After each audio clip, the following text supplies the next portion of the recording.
એટલું અદ્ભુત એનું કલેક્શન ફર્સ્ટ કલેક્શન આવ્યું છે કે આઉટ ઓફ ધ બોક્સ જે ધારણા બહારનું હતું. બોલિવૂડ તરફથી ધ ડિપ્લોમેટ મૂવી પણ રિલીઝ થઈ હતી અને સાથે સાથે પણ એને ઝાંખી પાડી દીધું, કેમ કે એનું જે કલેક્શન આવ્યું છે 4 કરોડ માત્ર. ગુજરાતી લેંગ્વેજની અંદર જે અદરવાઇઝ પાંડ્યાનું કલેક્શન છે 1.5 કરોડ, જે ઘણું વધારે કહી શકાય. જે ગુજરાતી ભાષાની માત્ર ગુજરાતી ઓડિયન્સ ઓછી હોય છે તેમ છતાં આટલું પ્રભાવશાળી કલેક્શન આવ્યું છે. ઘણા બધા શોઝ હાઉસફુલ રહ્યા હતા. 1.5 કરોડ એમને એમ ના આવે ભાઈ.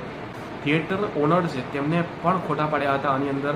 આપણે પણ થિયેટર ઓનરને પણ ચોંકાવનારો આ વસ્તુ લાગી હતી, કેમ કે સવારના બપોરના શો સાંજના શો પણ હાઉસફુલ રહ્યા હતા આ મૂવીના, ને ખોટા પાડ્યા છે આ મૂવીએ.